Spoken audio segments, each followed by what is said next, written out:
Bonsoir, bonsoir, bonsoir.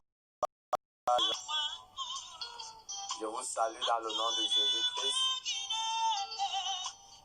Soyez bénis partout dans le monde entier.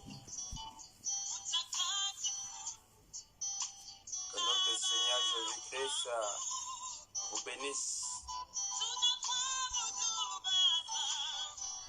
Et vous pouvez partager. Vous pouvez partager. Vous pouvez partager.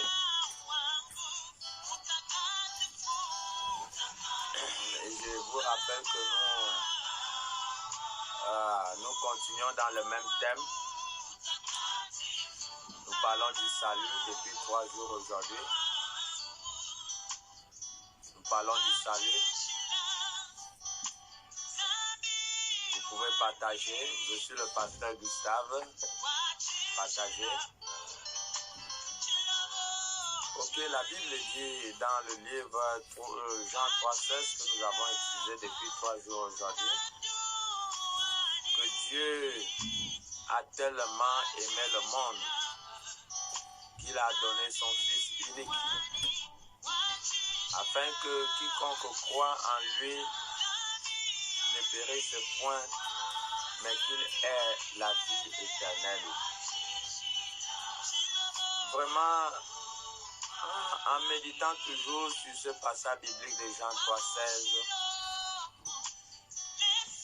je comprends, j'essaie de comprendre que la plupart vraiment des personnes ne mesurent pas vraiment le poids de cette parole.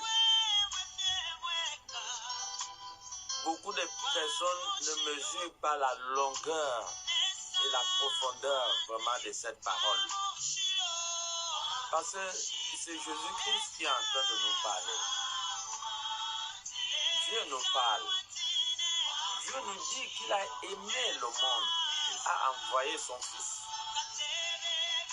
Il a envoyé son Fils mourir sur la croix, afin que quiconque croit, ne périsse point.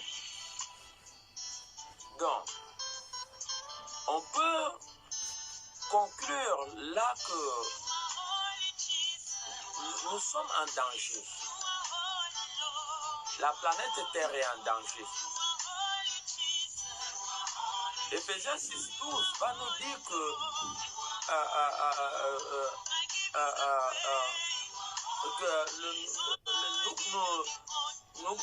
nous avons affaire aux gros démons. Voilà, nous combattons. Nous avons affaire aux principautés, aux dominateurs, aux esprits méchants dans le lieu céleste. Donc la terre dit sous une menace.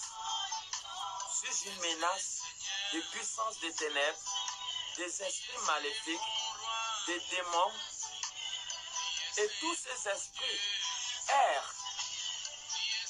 Et ils ont une mission, selon Jean 10. Leur mission est de tuer, de détruire et d'égorger. Donc, est-ce que quelque part, nous mesurons la longueur, la profondeur, la largeur de ce passage biblique de Jean 3,16? Est-ce que le monde obéit véritablement à cette parole? Parce que Dieu nous dit afin que quiconque croit. Donc, ça veut dire que ce n'est pas tout le monde qui aura la capacité de croire. Afin que quiconque croit ne périsse point. Mais, est-ce que nous donnons une valeur à notre vie? Est-ce que nous donnons une valeur à notre vie? Est-ce que nous tenons à notre vie? Est-ce que nous tenons à notre vie? Parce que si nous tenons à notre vie, nous allons respecter cette parole. Parce que c'est bien écrit qu'afin que quiconque croit ne périsse point. Donc si quelque part, nous avons la connaissance et la valeur de ce que c'est une vie, c'est qu'une vie, nous allons faire tout et tout, nous ferons tout et tout pour la préserver. Nous ferons tout et tout pour la conserver. Parce que nous savons que l'humanité vit sous une menace. 2 Corinthiens 4:4 va dire quoi? Que le Dieu de ce monde a aveuglé leur intelligence, afin qu'ils ne puissent pas voir resplendir la puissance et la gloire de Christ, qui est même l'image de Dieu. Est-ce que nous tenons à la vie? Mais la vie ne peut pas être ton partage si tu ne mets pas une valeur à cette vie. Si on ne met pas la valeur à la vie, ce que tu ne poursuis pas ne peut pas être ta portion. Si tu ne poursuis pas la vie, si tu ne mets pas de l'estime à ce que c'est la vie, si tu ne mets pas de l'importance à ce que c'est la vie ne peut pas être ta portion. Et c'est pour cela que vous pouvez voir que la lampe de beaucoup de personnes s'éteigne avant leur heure. Pourquoi? Parce qu'ils ne mettent pas une valeur à la vie. Ils ne s'investissent pas à ce que c'est la vie. Le Seigneur a parlé. Il a tellement aimé le monde. Il a envoyé son Fils unique, afin que quiconque croit ne périsse point, mais qu'il ait la vie éternelle. Donc, Dieu est prêt à nous donner la vie et la donner dans l'abondance. Mais comment on peut ne pas respecter ces paroles? Si déjà le fait que tu ne crois pas, ça veut dire que tu ne donnes pas de l'importance à la vie, afin que quiconque croit ne périsse point. Ce n'est pas la parole d'un homme. C'est quand un président d'une nation donne un ordre, toute la nation obéit et toute la nation s'arrange à la décision d'un président. Mais ici, dans Jean 3,16, il s'agit de Dieu qui a créé la terre et le ciel. Est-ce que toi-même tu connais où tu te trouves? Si les scientifiques ne seraient pas allés dans d'autres planètes, qui pouvaient savoir que la terre est une boule et que la terre est en plein espace. Le ciel est infini. En haut, il n'y a pas de limite. En bas, il n'y a pas de limite. Nous sommes sur une boule. Et cette boule est suspendue en plein espace. Essaie un peu de mettre cette image au-dedans de ta tête. Mets cette image de la planète Terre.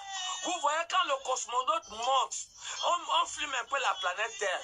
Nous voyons la planète Terre suspendue en plein espace. Elle est suspendue en plein espace. Mais qui est l'homme? Qu'est-ce qui soutient cette terre en plein espace? Moi, quand j'étais petit, la terre était posée sur une chose. C'est lorsque j'ai pris de l'âge que j'ai compris quelque part que la terre n'est pas posée quelque part, mais la terre est suspendue en plein espace. Mais qui est l'homme? Qui est l'homme pour désobéir à son créateur? Qui est l'homme pour faire ce que Dieu dit? Regardez un peu, nous allons lire un peu un passage biblique dans le livre de Psaume 33, le verset 6. La Bible dit, les cieux ont été faits par la parole de l'Éternel et toute leur armée par le souffle de sa bouche. Est-ce que nous voyons? Donc, toutes choses ont été faites par la parole de l'Éternel. Mais essaie de regarder une grosse boule de terre. La planète Terre pèse combien de kilos?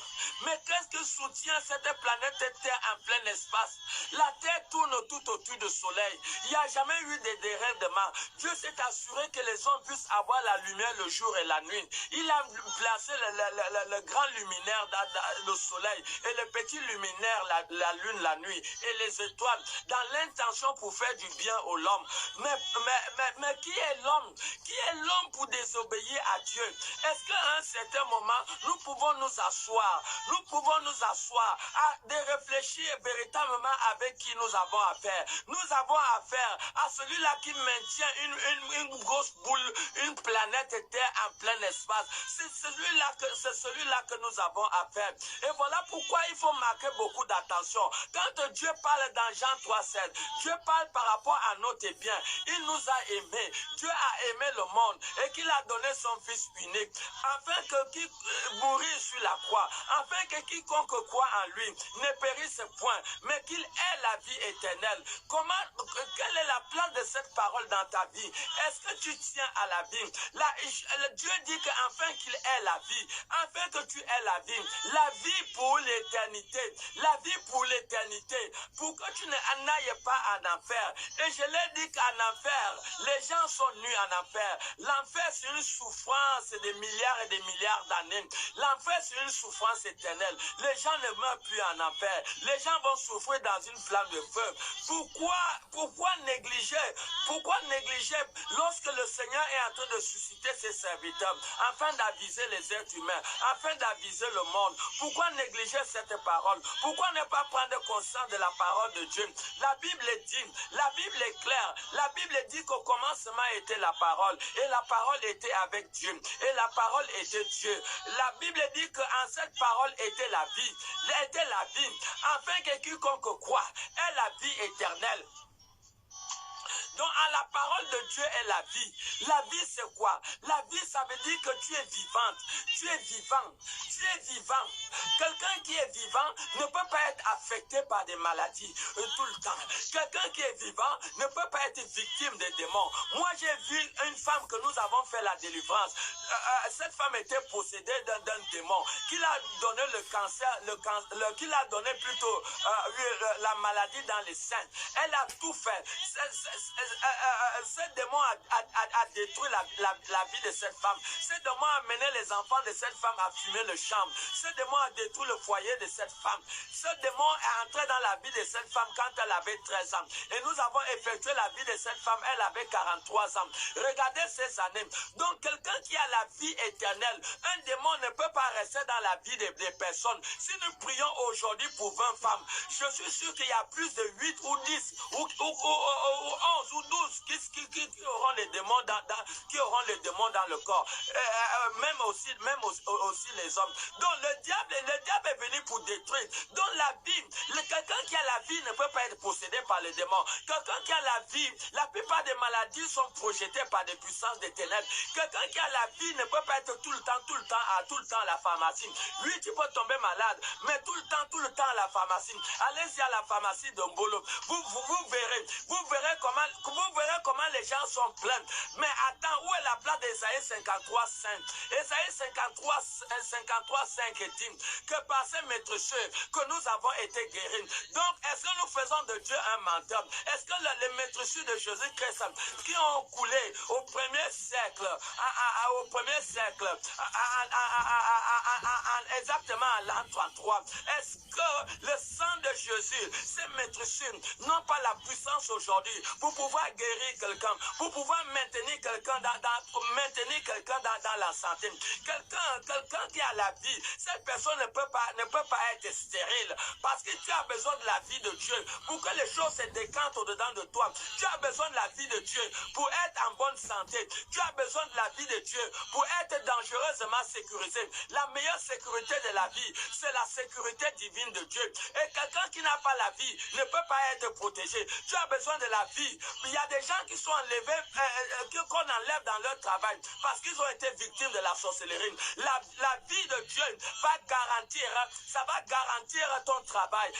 La vie de Dieu va te donner la promotion. Et il est très important de comprendre que la vie de Dieu fait en sorte que tu aies le salut. Le jour que Dieu vient enlever ton souffle de vie, tu vas vas te trouver au paradis. Et c'est ça la vie de Dieu. Et c'est ce que nous parlons. Et c'est ce que Dieu a dit dans Jean 3,16. Que Dieu a tellement aimé le monde et qu'il a donné son Fils unique, afin que quiconque croit en lui ne périsse point, mais qu'il ait la vie éternelle. Voilà l'importance de la vie. Mais si tu ne tiens pas à la vie, pourquoi est-ce que même le ciel peut faire en sorte que tu sois bénéficiaire de la vie? Si tu ne connais pas la valeur de la vie, pourquoi veux-tu atteindre le nombre d'années qui ont été assignées dans le cahier de Dieu? Est-ce que vous voyez l'erreur qu'on peut faire pour ne pas connaître la valeur de la vie?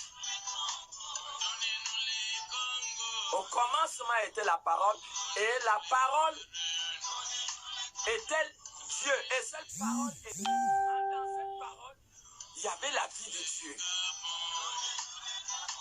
Alors, afin que quiconque croit ne périsse point, mais qu'il ait la vie éternelle.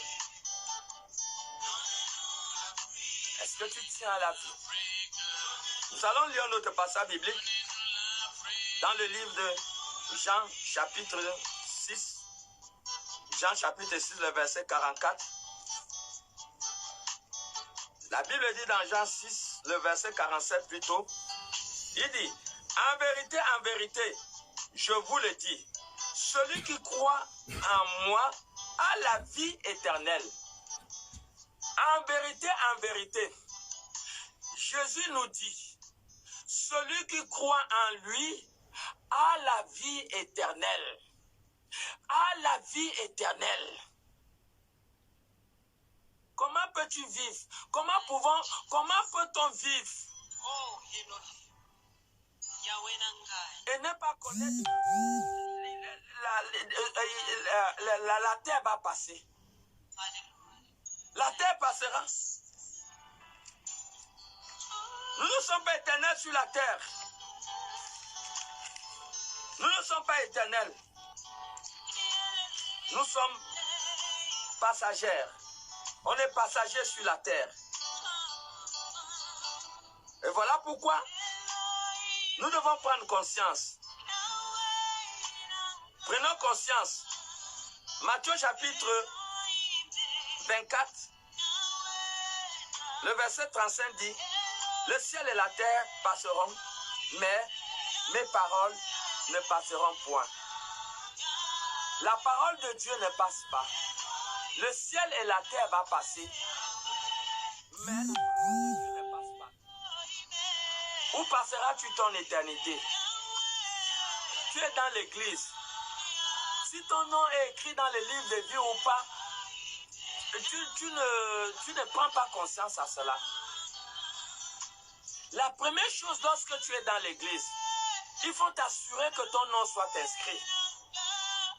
Peut-être tu vas me poser la question que comment je vais m'assurer que mon nom soit inscrit dans le livre de vie. Tu dois naître de nouveau. Jean chapitre 3, le verset 3 dit que si un homme n'est né d'eau et d'esprit, il ne peut pas avoir le royaume de Dieu. Nous ne sommes pas venus sur la terre en vain. Nous sommes venus pour conquérir le salut. Et tu as besoin d'être sauvé. Pourquoi continuer dans la distraction? Pourquoi continuer dans la distraction? Pourquoi se faire aussi un grand mal en s'éloignant de Dieu? Pourquoi s'éloigner de Dieu? Nous avons illustré l'histoire de l'homme riche hier. Et nous avons compris que l'une des choses qui ont amené l'homme riche, quand vous regardez selon la biographie de l'Écriture, ce n'est pas Lazare qui est mort d'abord. Dans le livre de Luc 16 à partir du verset 19 à 31, on lui dit d'abord que l'homme riche est mort. Donc c'est celui qui est mort le premier. Est-ce que l'homme riche, est-ce qu'il a vécu longtemps? C'est la question que toi et moi on doit se poser. Et s'il n'a pas vécu longtemps, quelle était la cause de sa mort précoce? Parce que simplement, il n'a pas mis une valeur à la vie. Il n'a pas mis une valeur à la vie. Si tu ne mets pas la valeur à la vie, le ciel ne peut pas permettre que tu sois bénéficiaire de cette vie. Si vous n'êtes pas à l'église, comment vous allez connaître cette instruction divine? Il y a des secrets pour vivre longtemps. Et ces secrets sont le fait qu'il est important que tu aies la vie. Et la vie, Jésus, nous avons lu Jean 6, verset 47. Il dit en vérité, je vous le dis, celui qui croit en moi a la vie éternelle. Mais attends, tu es où? Tu t'en fous de Dieu? Sais-tu que tu es en plein espace? Tu sais que tu es en plein espace? Tu sais qu'en bas c'est le vide et le ciel, il n'y a pas de limite. Tu sais qu'en haut, il n'y a pas de limite. Si Dieu bouscule la terre d'un seul coup là, c'est fini, toutes les maisons sur la planète Terre vont s'écrouler. On est qui pour abandonner notre Dieu? Pour abandonner Dieu. Pourquoi le jugement ne serait pas sévère pour des hommes? Pourquoi? Hier, nous pouvons parler que nous avons été bénéficiaires du souffle de Dieu que Dieu a soufflé dedans les narines de l'homme. Pourquoi le jugement ne serait pas fort au dernier jour vis-à-vis de toutes les personnes qui ont renié Dieu? Ça coûte à... Nous tous, nous étions dans le monde. Nous tous, nous avons fait le banditisme. Nous avons fait de mauvaises choses. Nous étions de soulards. Nous remplissons les tables à bel alcool. Mais lorsque Jésus est venu à notre rencontre, nous avons compris que nous étions sur le mauvais chemin. Veux-tu être sur le lit de l'hôpital avant de comprendre cela? Veux-tu avoir un membre coupé avant de comprendre cela? Veux-tu avoir un accident avant de prendre conscience de Dieu? Veux-tu être infirme avant de comprendre conscience de Dieu? Veux-tu que ça soit trop tard avant de comprendre le conseil? Un jour, j'étais allé à l'hôpital de Kembo. Je suis allé prier pour les malades, comme je vais souvent dans des hôpitaux pour prier pour les malades. Je suis entré dans la première salle. Il y avait 2 lits dans cette salle. J'ai prié pour le premier malade. Mais non, j'ai prié pour le deuxième malade qui était au bout. Maintenant, il y avait un premier malade à l'entrée de la porte.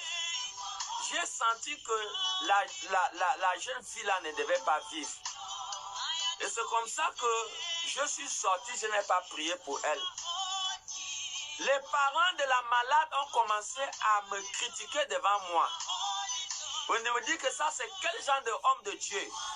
Il vient seulement prier pour d'autres personnes et il ne prie pas pour notre malade. Ça m'a touché. J'ai continué à prier dans d'autres salles. Quand j'ai fini de prier dans d'autres salles, je suis revenu encore dans cette première salle. Je vous assure, la fille a agonisé. Elle faisait comme ça.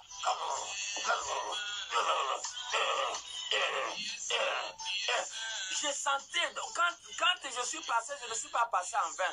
Je sentais que c'est sûr que la fille là ne va pas péter. Mais comme les gens l'ont parlé, je suis revenu. Je vous assure que j'ai attrapé la fille.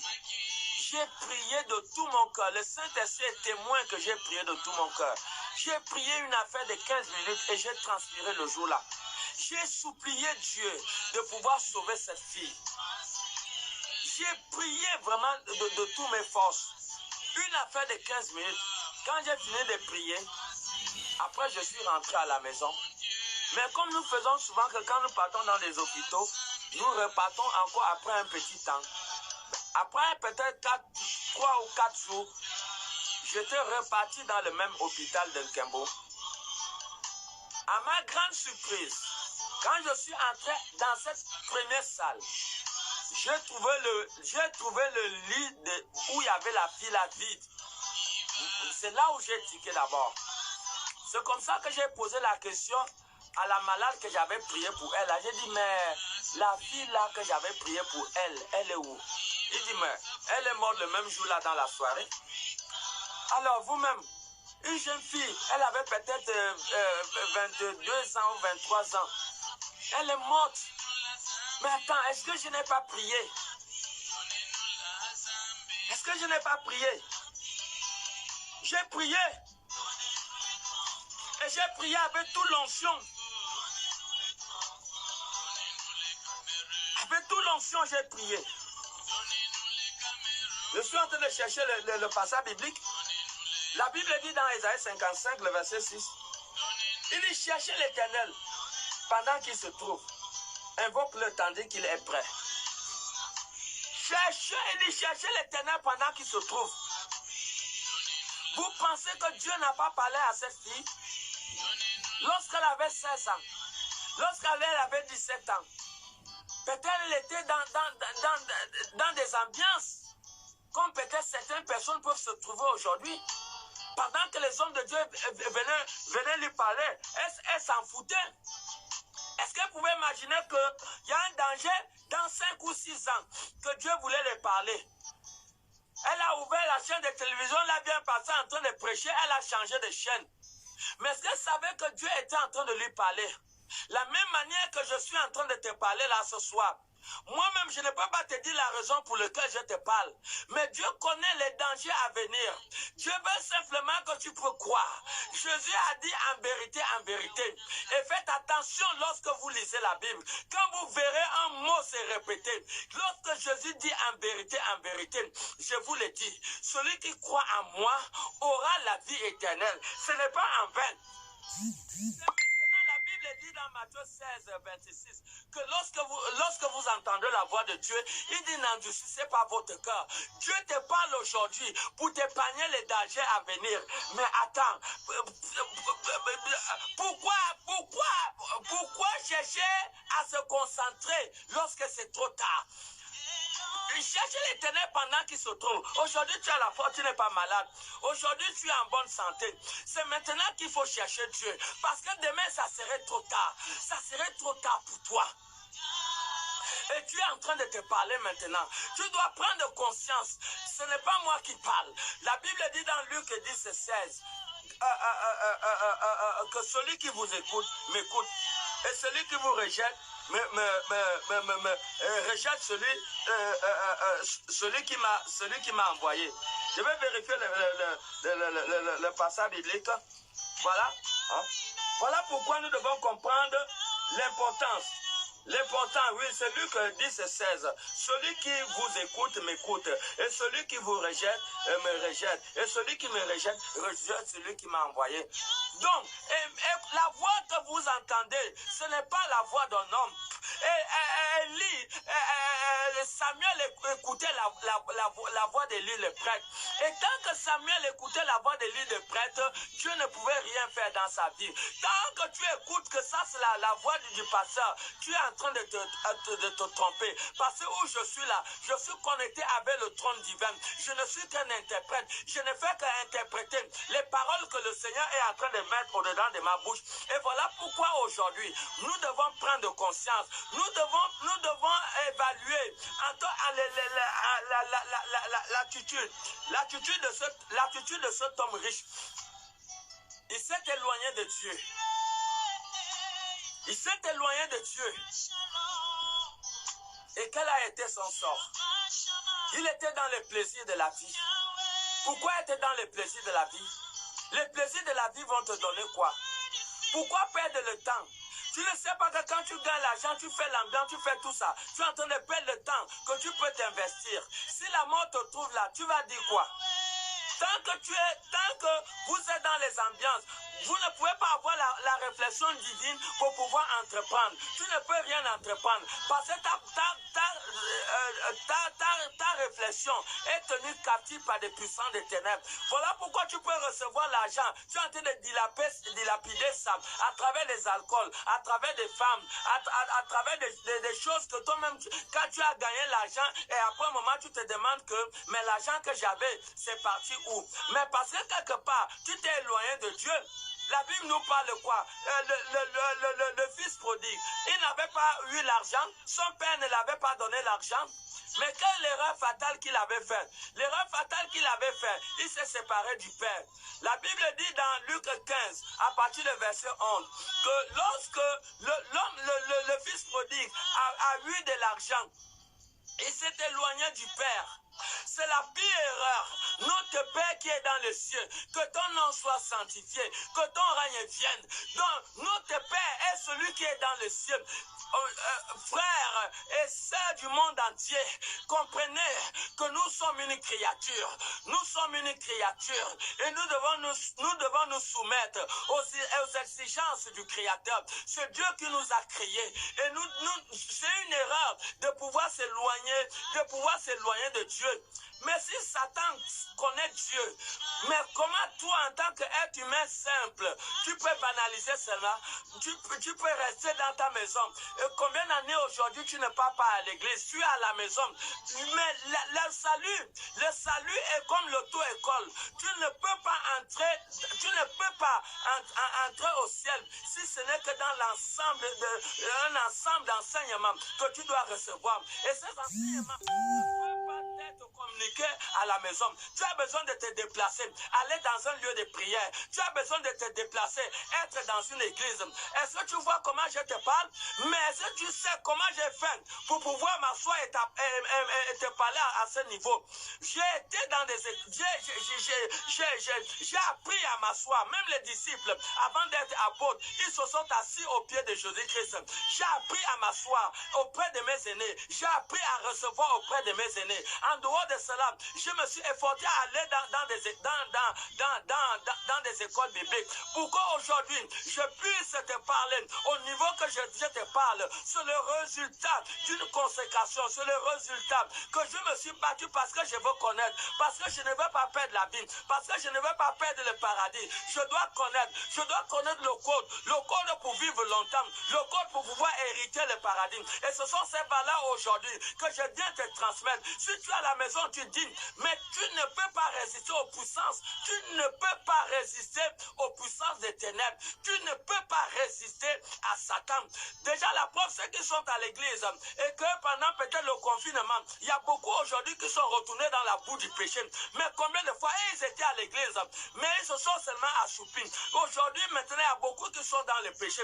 Mais combien de fois, toi qui es à la maison, toi qui n'es pas à l'église, tu crois, tu connais ce qui se passe derrière ta maison pendant que tu dors, tu sens la sorcellerie qui se passe aujourd'hui. Alors, quelle erreur tu peux faire? C'est la même attitude que l'homme riche avec. Il s'en foutait de Dieu. Il était éloigné de Dieu parce qu'il comptait sur son argent. Même le fils prodigue, il comptait sur son argent. Il s'est éloigné de son père. Mais quel avenir tu veux si tu t'éloignes de Dieu? Quel bonheur tu veux si tu t'éloignes de Dieu? Alors c'est la raison pour laquelle que tu vois, il n'y a pas la paix dans ton cœur. Il n'y a pas de stabilité dans ton cœur. Pourquoi? Parce que quelque part, il y a un facteur, il y a quelque chose qui t'est échappé. Tu t'es éloigné de ton Créateur. Quand quelqu'un s'éloigne de Dieu, alors c'est la plus pire des choses qui peut se passer. Je vous donne un seul exemple. Vous voyez là, vous me voyez parce que je suis dans la lumière. Mais si je m'éloigne de cette lumière, automatiquement je suis dans les ténèbres. Parce que Jésus-Christ a dit, dans le livre de Jean chapitre 8, le verset 12, Jésus a dit, je suis la lumière du monde. Alors tu dois être proche de cette lumière. Parce qu'en cette lumière, est la vie. Jésus a dit, il est la vie. Le fils prodigue s'est éloigné de Dieu et de son père. Et ces paroles ont été inscrites. Elles ont été inscrites pour notre instruction. Pourquoi se faire du mal, mon frère et ma soeur? Pourquoi s'éloigner de Dieu? Pourquoi ne pas écouter la voix qui est en train de vous parler maintenant? La voix que vous entendez maintenant, Dieu est en train de parler à un cœur. Dieu est en train de parler à un cœur. C'est maintenant que tu dois prendre conscience. Prends conscience maintenant en prenant la décision d'accepter Jésus-Christ dans ta vie comme Seigneur et Sauveur. C'est lui qui a été envoyé. C'est lui qui a été envoyé. Marie va recevoir la visitation. Tu es béni par parmi toutes les femmes. Tu seras enceinte et tu enfanteras un fils et tu lui donneras le nom de Jésus. Le nom de Jésus veut simplement dire sauveur. Donc il est venu comme sauveur du monde afin de sauver l'humanité. Et Acte 4, le verset 12 dit, il n'y a pas un nom qui a été donné parmi les hommes par lequel les hommes puissent être sauvés, si ce n'est que le nom de Jésus. Il n'y a pas d'autre nom dans les ciels et sur la terre. Jésus a montré toutes ces épreuves qu'il était Dieu. Il a montré qu'il était la vie. Jésus a montré qu'il était la vie. Alors quelle vie, quel bonheur tu veux si tu t'éloignes de Dieu? Quel bonheur! Quel bonheur! C'est maintenant qu'il faut prendre conscience de Dieu. C'est maintenant qu'il faut prendre conscience de Dieu. Jésus est la vie éternelle. Il est la vie. Il est la vie. Lorsque Jésus arrive dans une localité appelée Naïn, alors dans le livre de Luc chapitre 7 à partir du verset 11, je crois à 15, il arrive à Naïn et on était en train de transporter un mort, l'unique fils de la veuve. L'unique fils. La Bible dit que Jésus eut compassion de cette veuve. Jésus eut compassion de cette veuve. L'enfant, il était mort. Et cette femme était son fils unique.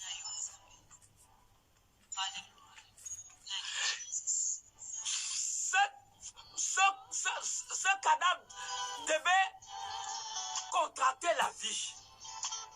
Il devait contracter la vie. La Bible nous fait comprendre.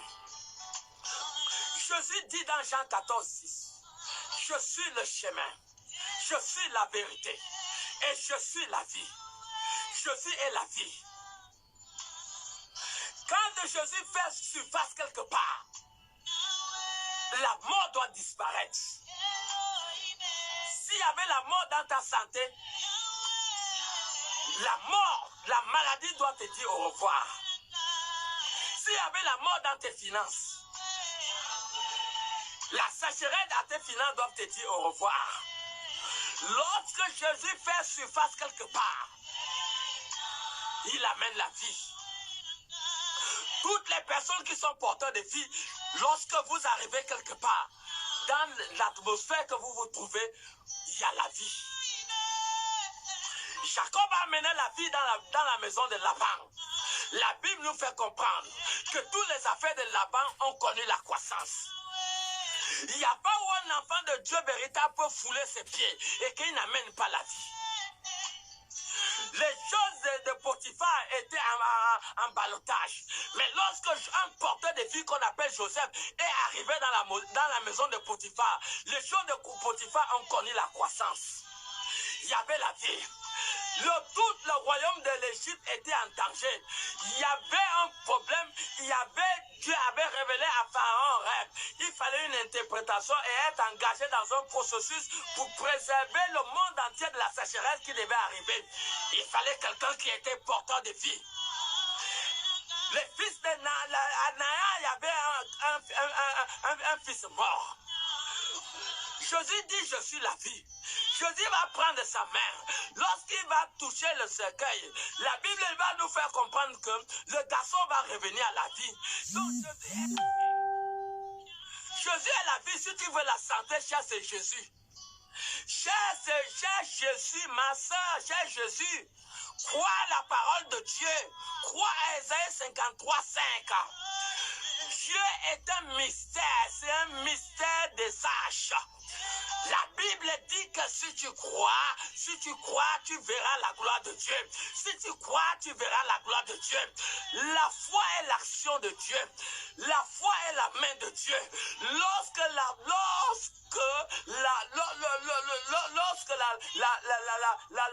foi est engagée, la puissance est engagée. Quand la foi est engagée, la puissance est engagée.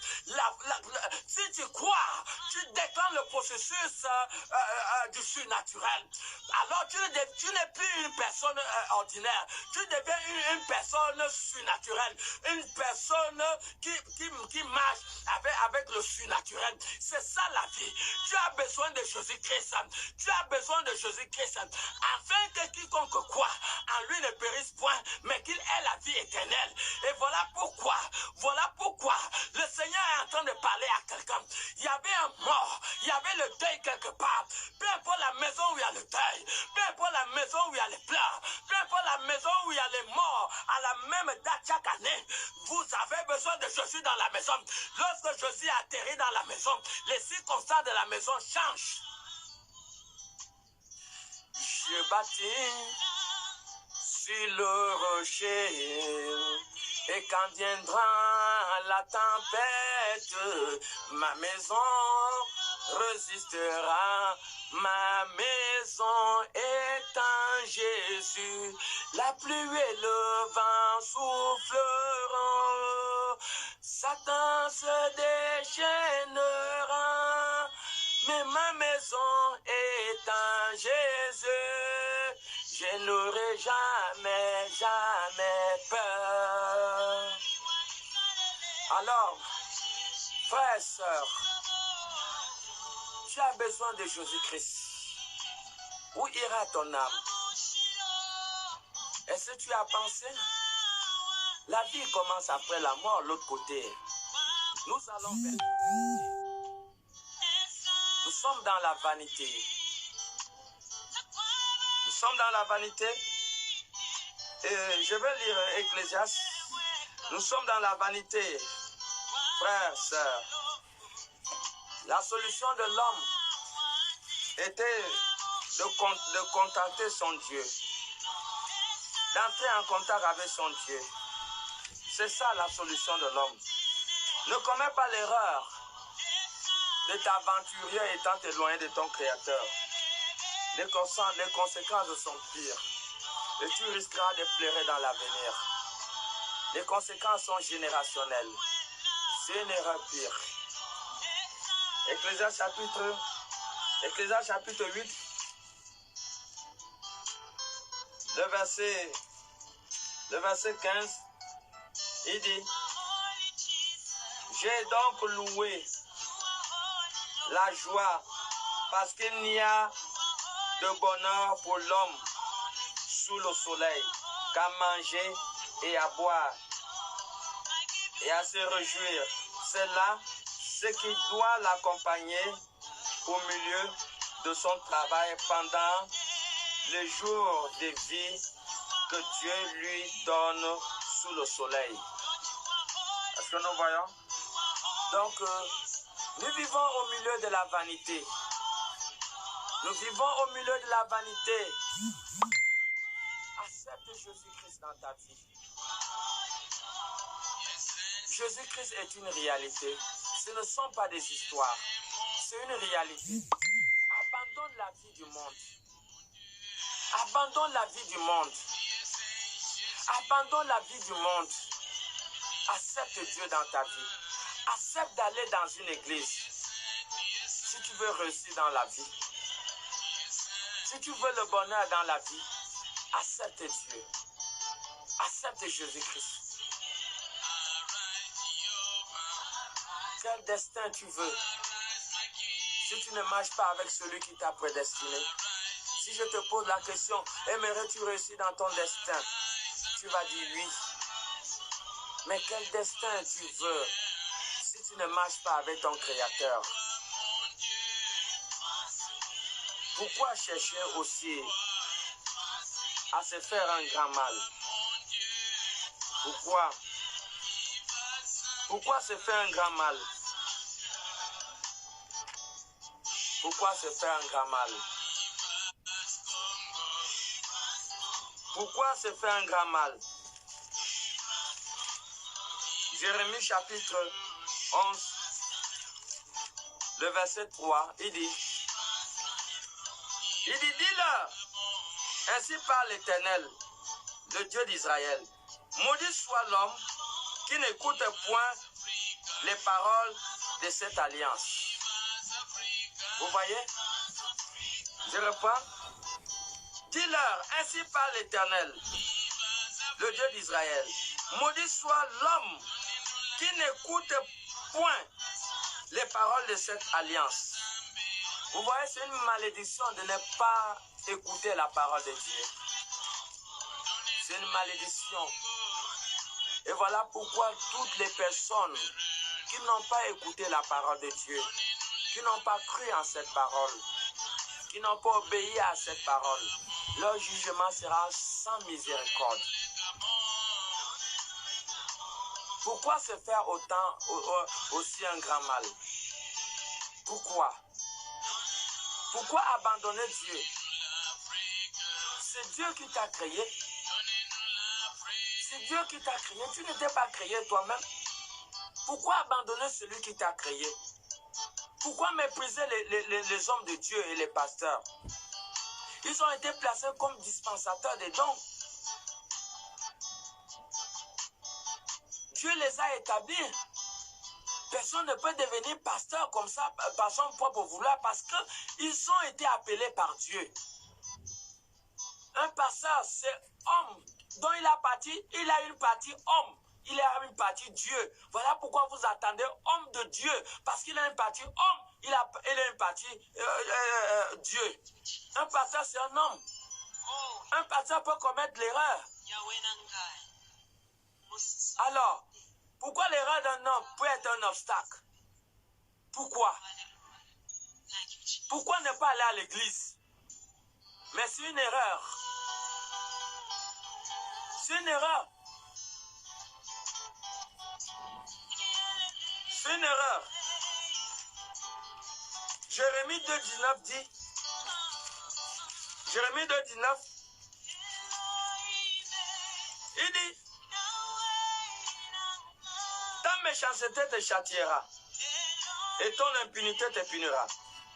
Tu sauras et tu verras que c'est une chose mauvaise et amère d'abandonner l'Éternel ton Dieu et de n'avoir de moi aucune crainte, dit le Seigneur l'Éternel des armées.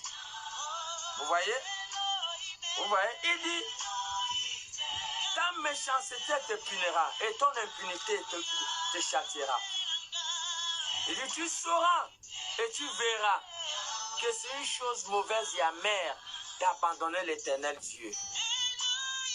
C'est une chose amère, frère.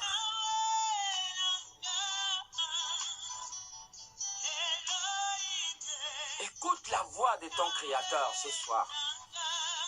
C'est une chose amère. La vie serait amère. Une femme ici, non loin d'ici, sa fille a eu le bac la même année. Sa fille a eu le bac cette année. Et pendant une semaine, la fille a fait le même songe. Le songe était quoi? Elle rêvait qu'on l'étranglait. On était en train de lui étrangler dans le songe. Elle a fait le songe de lundi jusqu'à vendredi. Elle a fait le même songe. Et quelque temps après, elle est tombée malade. En cette époque, les parents de cette femme-là priaient dans notre église ici. Les parents à cette femme-là ont dit, amène la fille à l'église. Une jeune fille de 22, 23 ans comme ça. Amène la fille à l'église, le pasteur va prier pour lui. Mais comme elle s'en foutait de Dieu, elle s'en fout de tout ce qu'on appelle l'église ou pasteur ou homme de Dieu. Ce n'est pas son problème, mais c'est l'erreur fatale. C'est l'erreur fatale. Les pasteurs, les hommes de Dieu sont des personnes ointes par Dieu. Ils sont oints. Ce n'est pas les serviteurs d'un homme, c'est les serviteurs de Dieu. Mais comme cette femme ne partait pas à l'église, elle s'en foutait. Elle a pris l'enfant. L'enfant avait juste un petit problème. Quand elle est tombée malade, ils ont su que c'est suite à une sécession de ces songes qu'elle est tombée malade. Ils ont su que l'enfant était poursuivi mystiquement. Tu penses que quelqu'un animé d'un démon, tu vas aller lui mettre la perfusion à l'hôpital? Une perfusion peut chasser, déloger un démon dans le corps. Mais c'est l'erreur fatale que cette femme a fait. Elle a pris la fille et lui a amené à l'hôpital général. Deuxième jour d'hospitalisation, la fille va mourir. Et ça m'a fait mal. Et je n'ai jamais cessé de donner ce témoignage. Est-ce que vous voyez? Vous voyez que la fille a fait le songe. Si tu rêves qu'on t'étrangle. Mais le songe, c'est quoi? Mais le songe, c'est une grâce que tu reçois de Dieu, que Dieu te montre. Dieu te montre ce qui se passe dans l'invisible. Quand tu rêves, ça veut dire que la chose que tu rêves, ça se passe dans l'invisible, dans le mystique.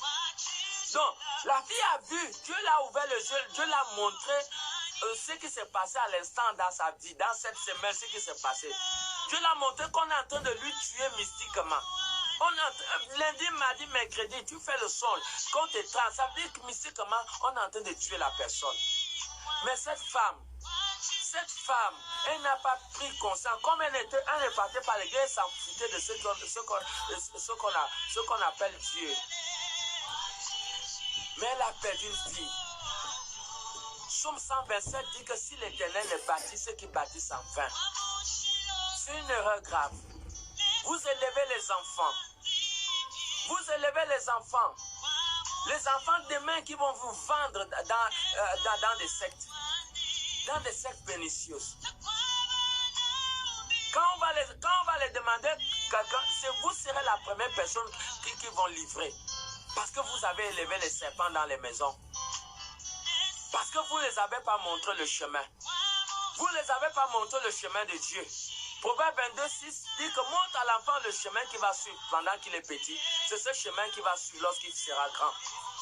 Alors vous pensez que cette femme, elle prétendait aimer sa fille, une fille de 25 ans. Elle a bâti toute sa vie, peut-être n'arrivait pas à manger parce qu'il fallait scolariser la fille. Tu payes une fille, mais ça c'est le mode opératoire de la sorcellerie. On attendait que la fille puisse obtenir son bac et c'est là où ils viennent prendre l'enfant. Vous pensez que c'est normal? Qui va accepter les bêtises, choses comme ça? Oui, c'est normal. Si on méprise Dieu, et ces gens de malheur sont partout dans toutes les familles qui ne partent pas à l'église. Vous pensez que quel bonheur vous allez avoir? Constatez bien, vous verrez que le taux de mortalité est élevé. Pourquoi? Parce que les sorciers tuent les gens comme... Toi, tu peux tuer un moustique. Le sorcier s'en fout, il tue quelqu'un comme il tue le moustique. Le sorcier s'en fout, hein? Il tue, la sorcellerie tue plus que la politique. La sorcellerie tue, 90% des personnes sont tuées par les sorciers. Ils projettent des maladies que les docteurs ne peuvent pas soigner. Alors tu comptes sur quelle force? Tu es à la maison, on te dit viens à l'église, tu fais le malin. Voici cette femme qui a fait le malin. Mais l'erreur qu'elle a commise jusqu'à elle entre dans la tombe, elle aura le souvenir de sa fille. Elle n'oubliera jamais sa fille jusqu'à ce qu'elle va suivre sa fille. Voilà l'erreur fatale qu'une mère peut faire. Quand on parle de l'église, vous pensez qu'on est en train de faire du mal à personne.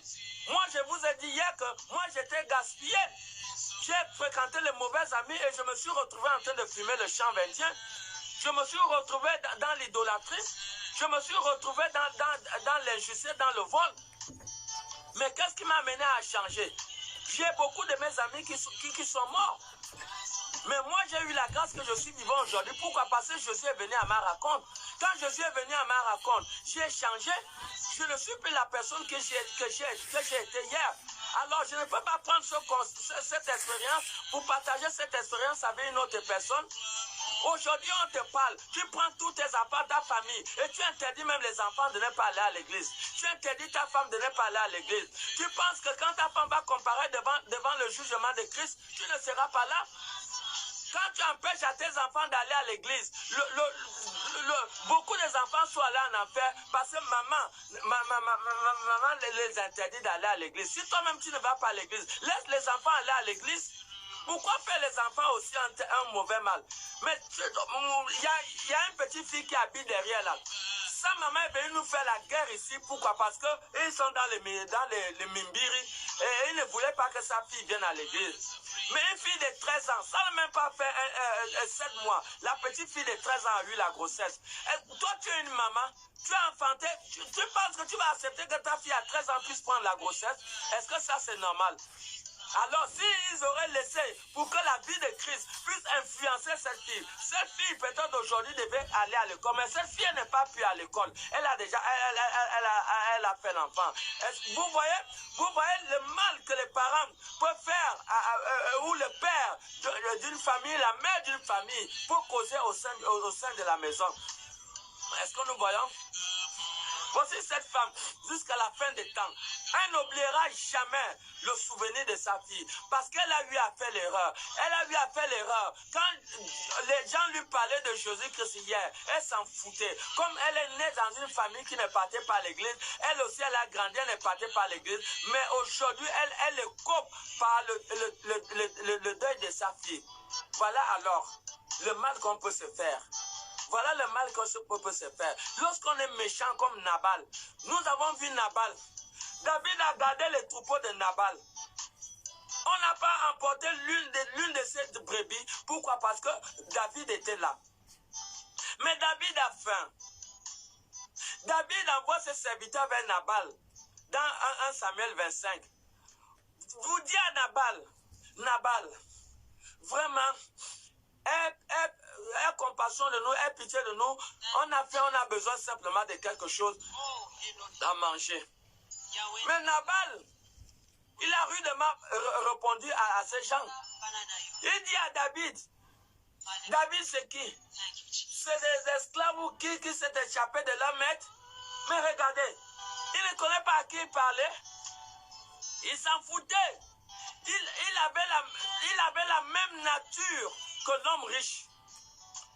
Il était méchant. La méchanceté est définie pour quelqu'un qui s'éloigne de son créateur.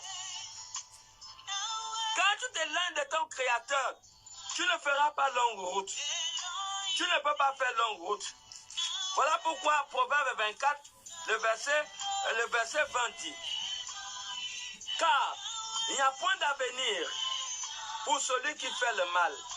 La lampe du méchant s'éteint. Il n'y a pas d'avenir. Tu fais le mal, tu seras comme Nabal. Nabal est mort à la fleur de l'âge à cause de sa méchanceté, à cause de son avarice. Ils sont pareils. Tous ceux qui sont riches, la plupart des riches sont avares. Ils peuvent voir les pauvres souffrir, mais tu as. Quand l'homme riche est mort, il a amené sa richesse. Est-ce que vous savez ce qui s'est passé au Nigeria? Il y a un grand homme. Tout le Nigeria savait que cet homme était riche.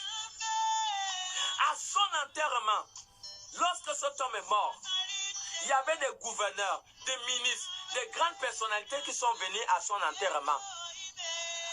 À la grande surprise des gens, il y a un fou qui est venu là pendant qu'ils étaient prêts à vouloir descendre le cercueil dans la terre. Un fou vient. Le fou dit: oh, toutes les maisons, les sociétés de type là, oh, est-ce que les maisons, les voitures de type là vont souffrir dans la tombe là? Ça, c'est une histoire vraie que je vous dis. Il dit: est-ce que les voitures de ce type vont souffrir dans la tombe? Et ça a attiré l'attention des gens. Et ce témoignage a été connu de beaucoup de nations. C'est un fou qui est venu parler pour t'amener à comprendre pourquoi les riches est avare. Lazare avait besoin seulement des sous, il n'a pas eu. Laban était riche, mais les autres souffrent. Aujourd'hui, dans les quartiers, les gens mangent le riz. Les gens le riz. Chaque semaine, je m'efforce ici, quand j'ai un peu d'argent pour acheter les familles le riz. Les gens n'ont rien à manger. Est-ce que les hommes riches se soucient des gens qui sont dans les quartiers? Est-ce qu'ils peuvent savoir combien de familles aujourd'hui meurent de faim aujourd'hui? Ici à Libreville. Pourquoi les hommes riches ont toujours la nature de Laban et de l'homme riche? Laban avait des richesses. Mais ça lui coûtait quoi de pouvoir aider David et ces gens qui avaient faim? David n'a pas demandé quelque chose. David avait seulement besoin de la nourriture. Mais il a rudement répondu. Est-ce que ça c'est normal? Vous-même regardez l'attitude. Ces gens d'attitude, ces gens de personnes ne peuvent pas hériter le paradis. Ils ne peuvent pas hériter le paradis. Et nous voyons pourquoi je vous présente les deux cas. Je vous présente les deux cas pour vous amener la différence entre ces deux cas et une personne qui a accepté Jésus-Christ. Donc, quand il manifeste la mentalité de l'homme riche, la mentalité de Nabal, ces personnes ne peuvent pas hériter le salut. Et la cause de la vie est que nous puissions conquérir le salut. La cause de la vie est que nous puissions obtenir le paradis. Moi, je ne suis pas venu accompagner les autres sur la terre. Je ne suis pas venu manger le riz viande sur la terre. Déjà, je suis fatigué de manger le riz viande. Je vais obtenir mon salut. C'est ça le défi de l'homme, le défi de l'être humain. Parce que la vie commence après la mort, vers une éternité, soit en enfer, soit au paradis. Alors où iras-tu? T'es-tu posé la question? T'es-tu assis sur ton lit et te poser la question que le dernier jour, quand Dieu viendra te prendre, où iras-tu? Où termineras-tu ton éternité? Quelle est l'attitude de ton cœur? Et c'est ton attitude et l'attitude de la banque. Et c'est ton attitude et l'attitude de l'homme riche qui s'en foutait de Dieu. Ils étaient dans l'ambiance. Mais là-bas était bourré. Nabal était bourré. Lorsque David envoyait ses gens, Abigail sait que Nabal était bourré. Parce que quand Abigail va lui expliquer la chose le matin, quand l'ivresse était passée, il a failli avoir une crise cardiaque. Parce que David avait armé 400 personnes. 400 personnes pour dire, cette nuit-là même, si une seule personne reste vivante dans la maison de Nabal, on m'enlève le nom. David a armé 400 personnes pour aller finir avec la famille de Nabal. Mais grâce rendue à Dieu, qu'il y avait quelqu'un qui craignait Dieu. Oh, famille du monde entier, si dans votre maison, il n'y a pas quelqu'un qui va à l'église, vous avez livré votre famille à Satan et vous allez pleurer demain. Regardez la famille de Nabal. Dans Nabal, il y avait Abigail qui craignait Dieu. S'il n'y avait pas quelqu'un qui craignait Dieu, le matin, il ne devait pas avoir un survivant. Et c'est comme ça là, toute famille où il n'y a pas quelqu'un qui part à l'église, il n'y a pas une miséricorde dans cette maison, il n'y a pas la main de Dieu n'est pas dans cette maison. Pourquoi? Parce qu'il n'y a personne qui craint dans l'église, parce qu'il n'y a pas quelqu'un qui craint Dieu dans cette maison. Oh, famille du monde entier, laissez vos familles aller à l'église, laissez vos enfants aller à l'église pour leur avenir, pour sécuriser leur vie. Les démons, il n'y a pas une famille qu'on peut dire aujourd'hui qu'il n'y a pas la sorcellerie. Les sorciers tuent les gens sans miséricorde. Allez-y dans les villages, les maisons sont dans les herbes, parce que les gens ont fui la sorcellerie. La sorcellerie tue plus que la politique. Et voilà pourquoi aujourd'hui, chacun de vous doit prendre conscience aujourd'hui d'accepter Jésus-Christ dans leur vie comme Seigneur et Sauveur et prendre la décision de marcher avec Jésus. Prendre la décision d'appartenir à une église. Si une église à côté de ta maison, va dans cette église, va voir le pasteur et dis-lui, je veux marcher avec Dieu. Si quelqu'un a les oreilles, si quelqu'un a la sagesse qui a l'intelligence, qu'il comprenne la voix de l'Esprit ce soir. Que le Seigneur vous bénisse. Amen, amen.